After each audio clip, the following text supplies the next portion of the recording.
Ya dengan baik, terima kasih sahabat budaya yang masih setia di 88,6 FM Pro 4 RRI Manado, Suara Budaya Kawanua. Baik sahabat budaya, berikut ini saya ingin berbagi informasi tentang tradisi budaya Minahasa yang hampir punah sahabat budaya. Seperti informasi yang saya bisa bagikan untuk Anda, ya ada beberapa tradisi budaya Minahasa yang hampir punah, antara lain seperti yang pertama adalah tarian Maengket. Sahabat budaya, Maengket ini adalah tarian tradisional Minahasa yang dahulu sering dipentaskan di saat panen raya sebagai ungkapan syukur, ya. Dan tarian ini sahabat budaya diiringi dengan nyanyian khas dalam bahasa daerah, kemudian dilakukan secara berkelompok. Nah, kini sahabat budaya Maengket mulai jarang dipraktekkan di kalangan generasi muda. Kemudian yang kedua, sahabat budaya, ada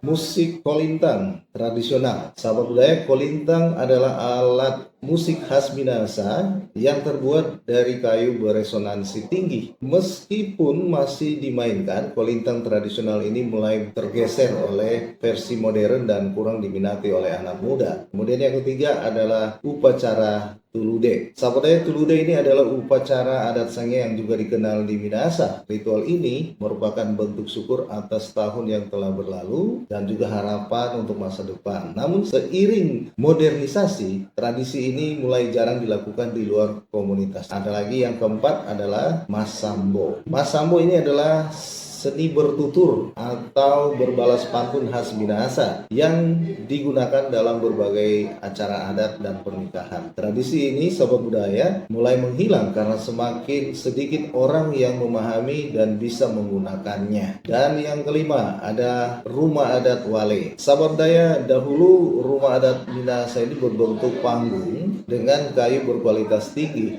Namun karena perubahan gaya hidup dan mahalnya bahan baku, sehingga rumah adat ini semakin jarang ditemukan. Dan yang terakhir adalah bahasa dan sastra daerah Minahasa. Sahabat budaya, bahasa-bahasa daerah Minahasa seperti bahasa Tontemboan, Tombulu, Konsawang, dan bahasa lainnya semakin jarang digunakan dalam percakapan sehari-hari. Nah, sahabat budaya, generasi muda ini lebih banyak menggunakan bahasa Indonesia sehingga bahasa daerah terancam punah. Nah, upaya pelestarian tradisi-tradisi ini sahabat budaya perlu didukung oleh pemerintah daerah, komunitas budaya, dan para generasi muda agar supaya tidak benar-benar menghilang. Baik sahabat budaya, tetaplah di Perompat Suara Budaya Kawanua.